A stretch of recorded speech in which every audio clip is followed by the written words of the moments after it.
Hello, everyone. Welcome to my third episode of On the Case with Alex Cardinale.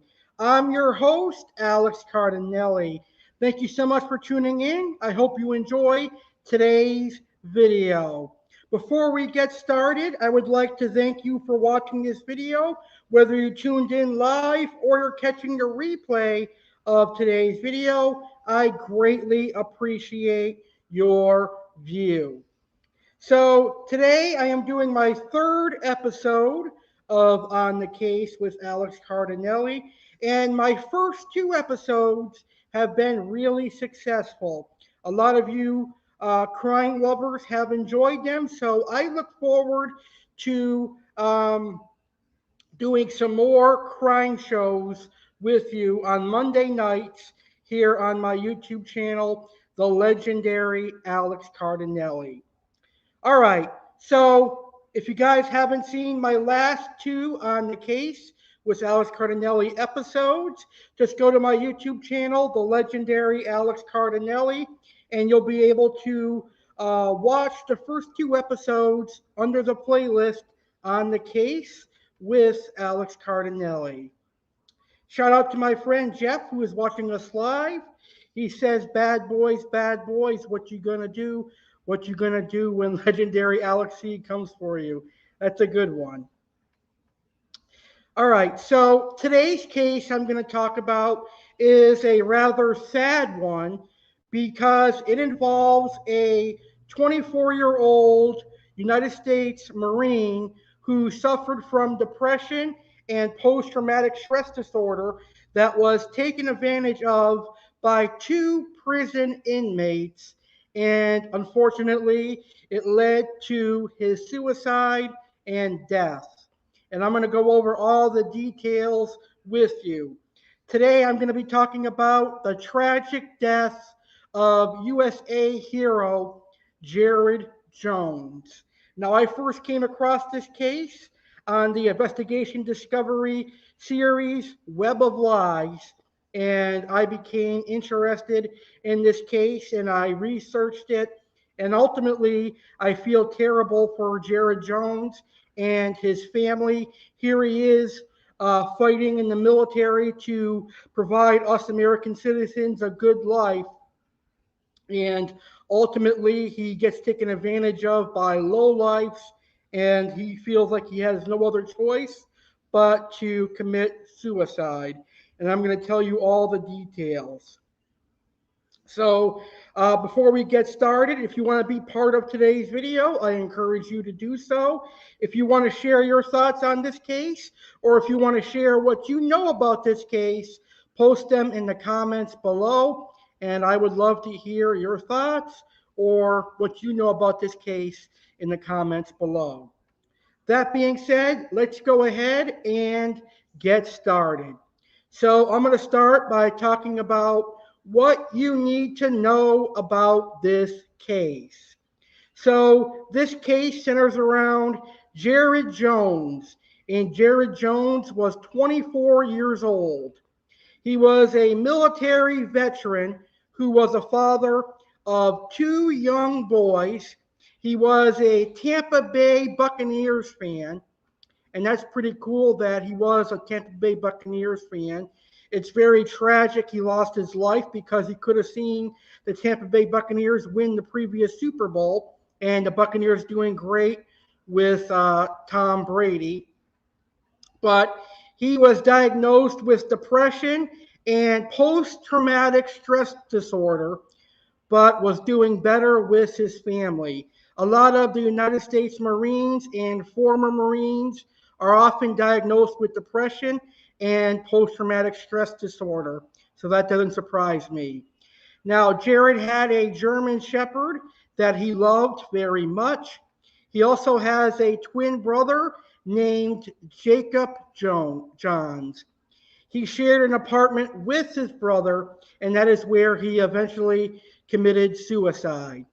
So here is a picture of our victim in this case.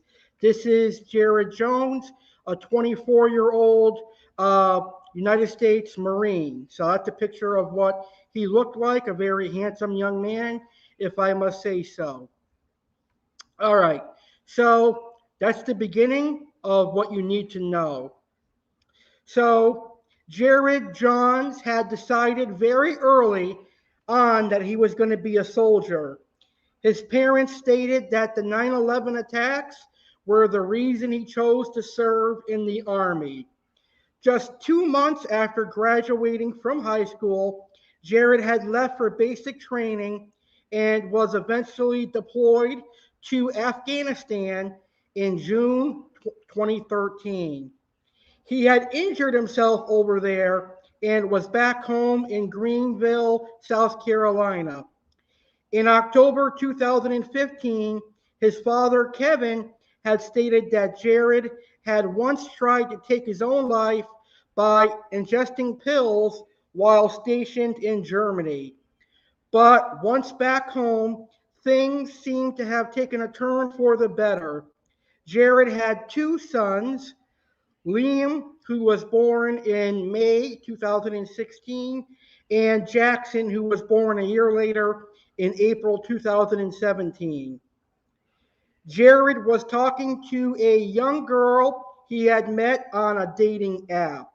Nothing inappropriate was said, it was just friendly chat. So that's what you need to know about this case.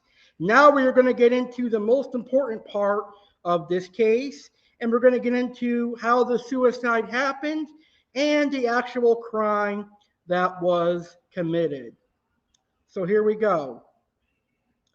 On September 10th, 2018, Jared's family asked him if he wanted to go out to dinner with them. He declined and he said he wasn't feeling well. Jacob, Jared's brother, said the last thing he said to his brother was that he loved him.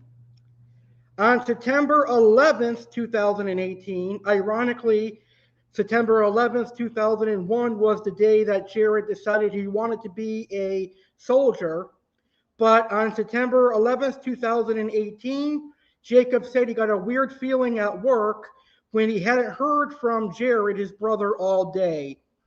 Jacob said he drove his usual route home, which took him past Jared's apartment. He saw Jared's car in the parking lot. He thought Jared was supposed to work, so he went up to the front door.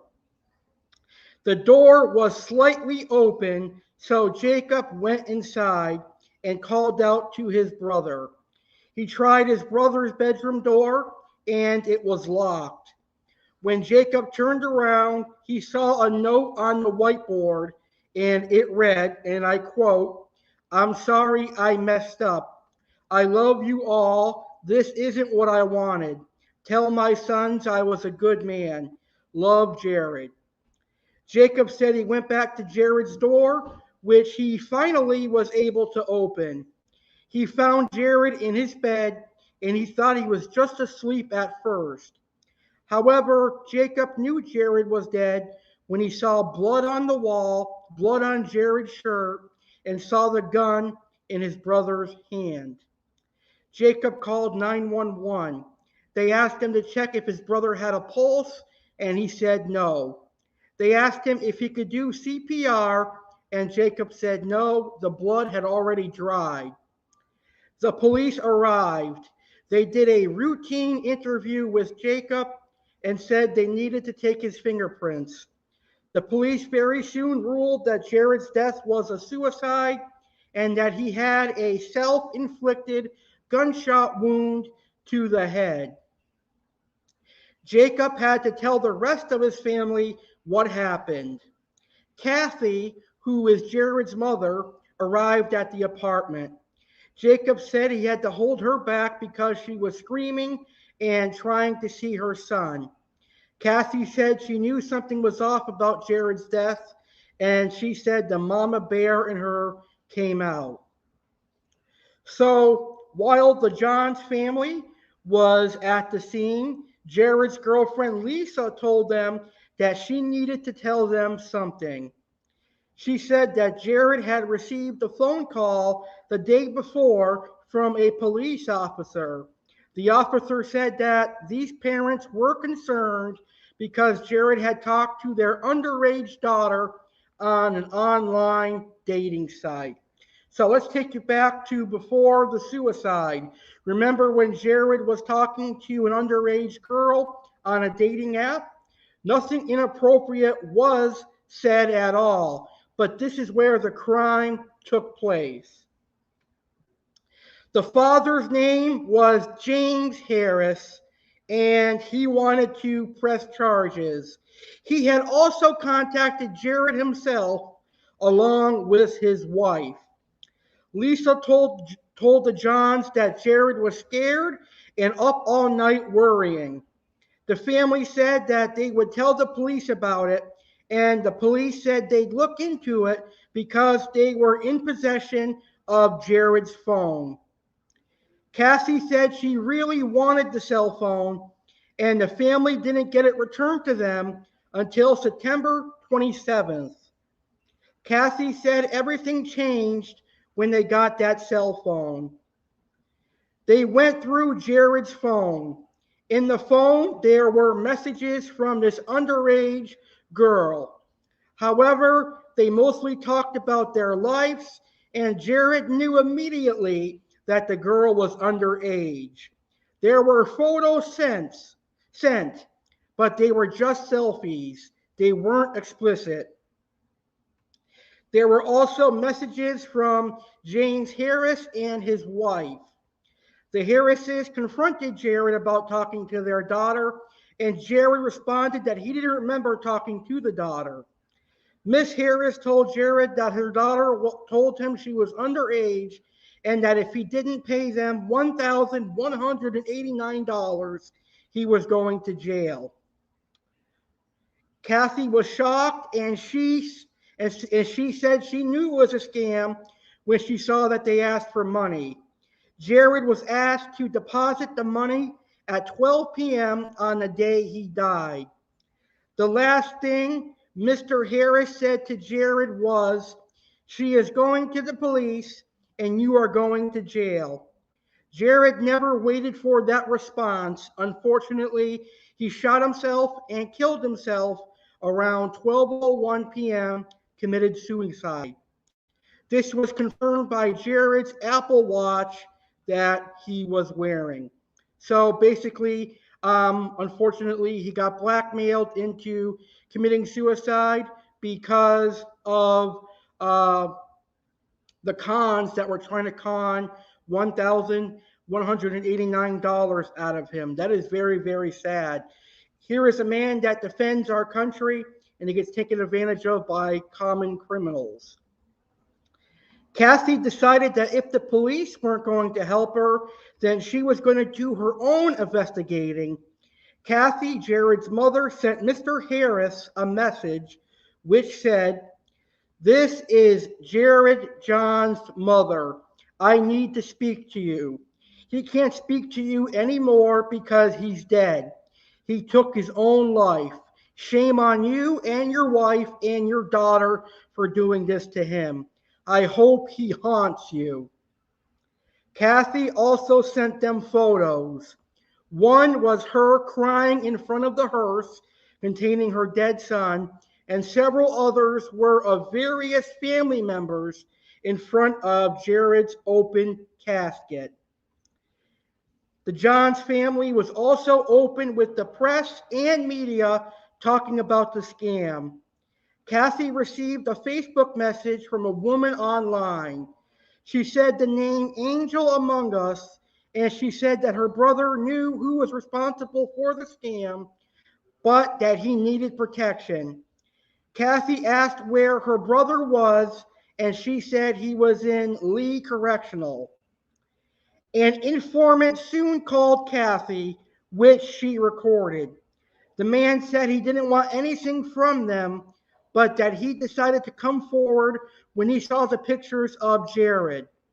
He wanted Kathy to stop sending photos because these guys weren't to be messed with.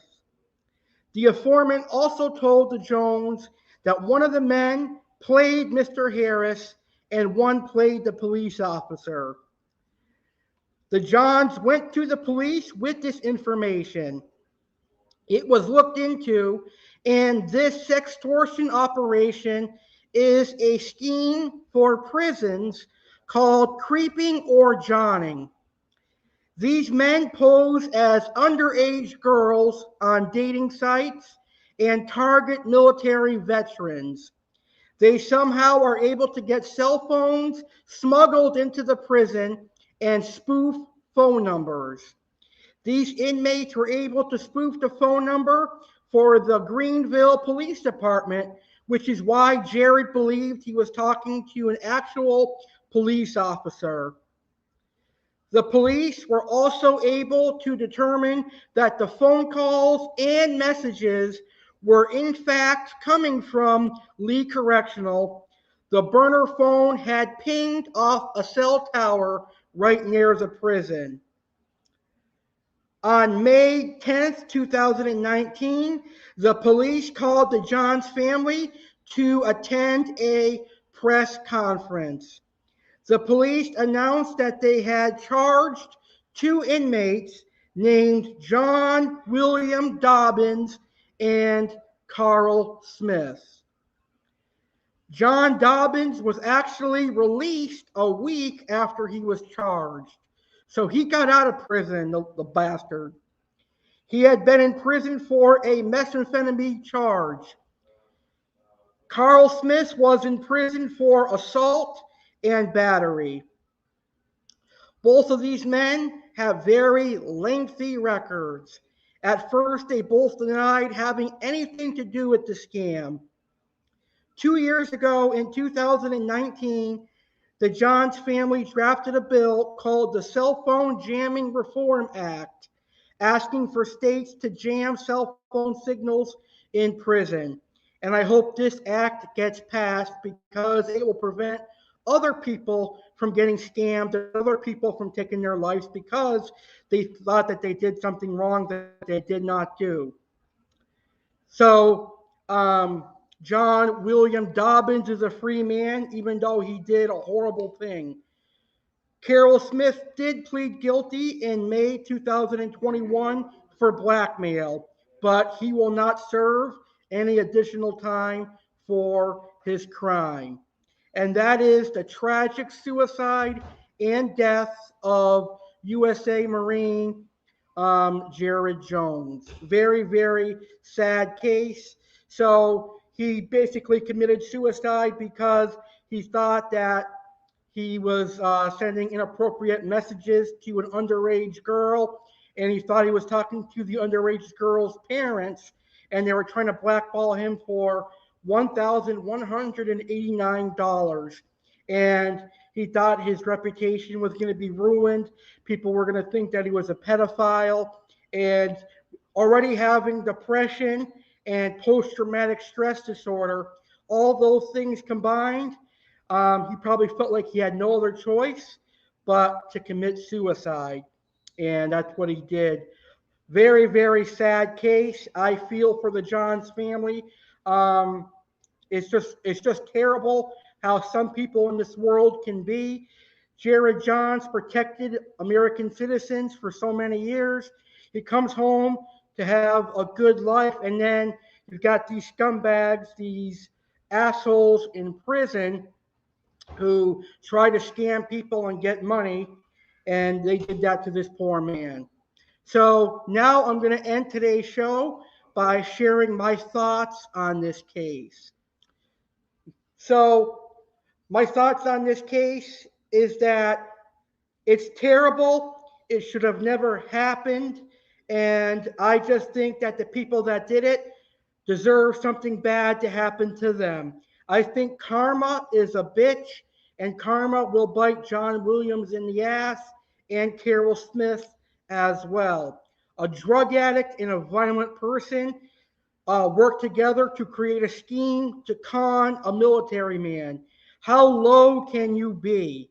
This is an example of how bad criminals are. And if I were the president of the United States of America, I would ensure that criminals had no access to the outside world, no cell phones, no mail, nothing.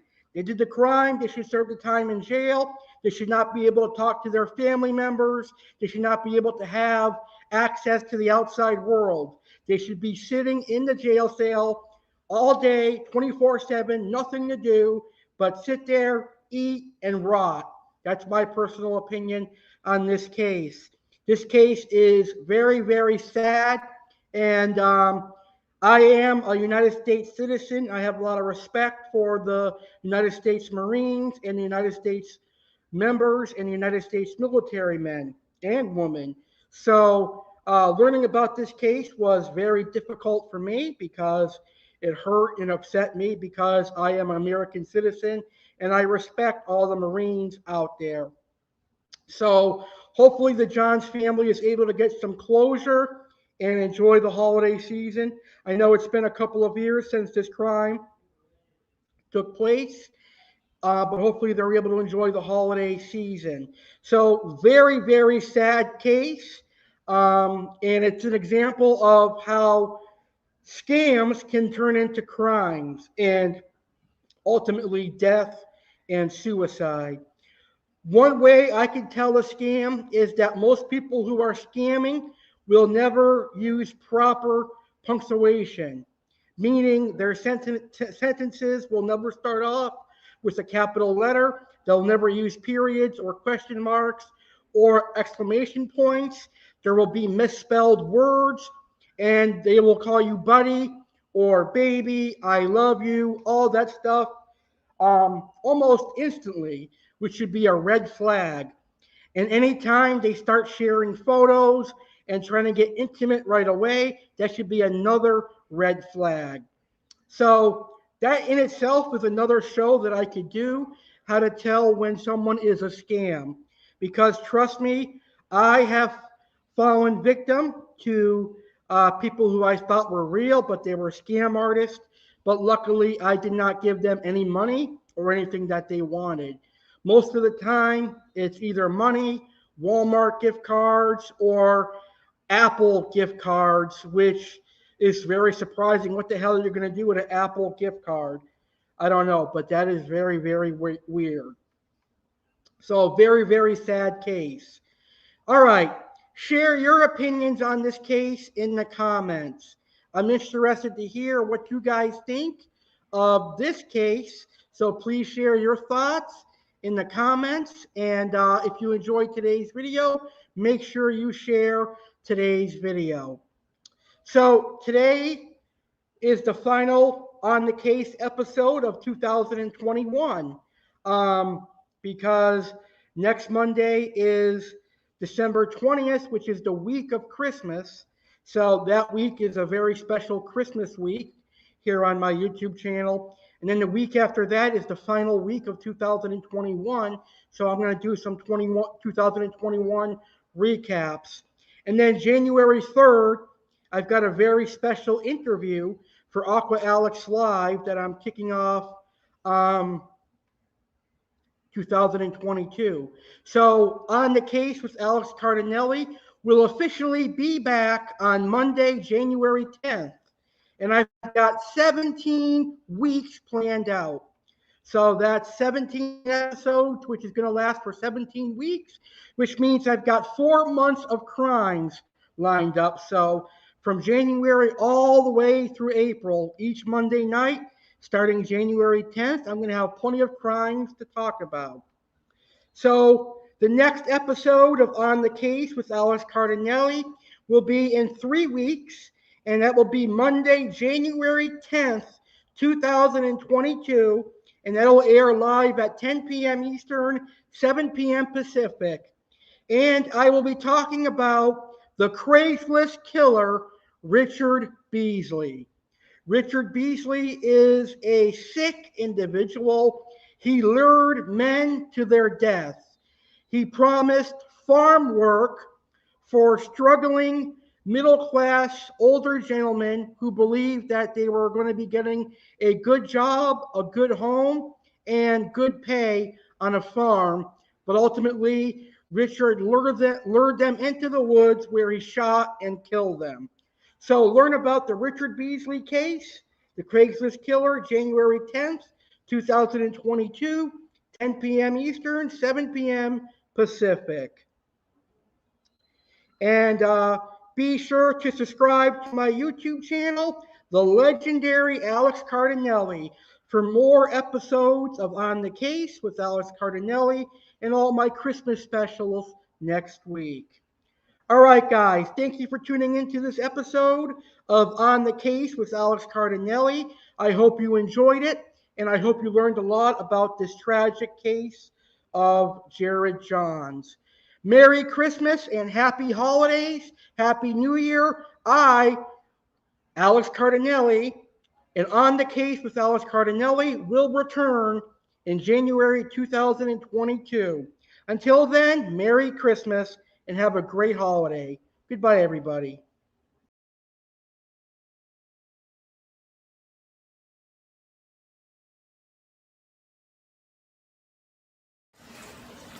Ho, ho, ho! Merry Christmas, everyone. Santa Claus Alex Cardinale here, inviting you to be a part of the inaugural Christmas 2021 Bash, airing live just 2 days before Christmas, Thursday, December 23rd, 2021, at 11:15 p.m. Eastern, 8:15 p.m. Pacific.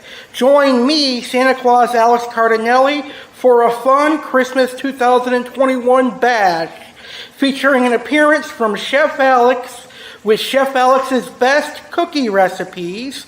I have a very important message to give as Santa Claus, and I'll give out Christmas present ideas and so much more. Merry Christmas, everyone, and happy holidays. Mark your calendars, Thursday, December 23rd, 2021, 11:15 p.m. Eastern, 8:15 p.m. Pacific. Christmas 2021 Bash, live right here on Alex's YouTube channel, the legendary Alex Cardinale. See you then, folks. Merry Christmas.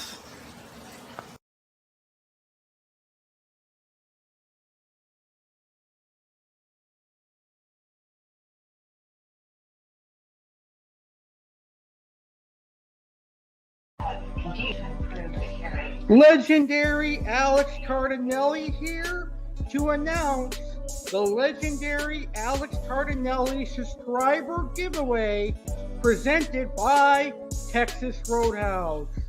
This giveaway is for all of you, all 16,000 of you subscribed to my YouTube channel, the legendary Alex Cardinale. On Sunday, March 6th, 2022, I will be celebrating my 8th year as a YouTuber. I will be hosting my 8-year YouTube anniversary. And in order to celebrate that, I'm going to say thank you to my 16,000 subscribers by hosting a prize giveaway presented by Texas Roadhouse. The prize for this giveaway is a customized $75 Texas Roadhouse gift card signed by yours truly, the legendary Alex Cardinale. I will sign the gift card and send it your way. So here is how to enter this contest to win a $75 Texas Roadhouse gift card. Film a video discussing your favorite meal at Texas Roadhouse and your favorite video of mine and favorite thing about my YouTube channel. Now, if you have never eaten at Texas Roadhouse before, then just discuss your favorite video of mine and your favorite thing about my YouTube channel. Email the video to alexgoyankiecardinale19@gmail.com by March 1st, 2022. Anyone that is subscribed to my channel can enter. So I suggest entering so that you can have an all-exclusive entree appetizer, and dessert, and maybe even a margarita at Texas Roadhouse, courtesy of the legendary Alex Cardinale. So enter right now. Deadline for entry is Tuesday, March 1st, 2022. All video entries will be uploaded to my YouTube channel and the legendary Alex Cardinale subscriber giveaway playlist.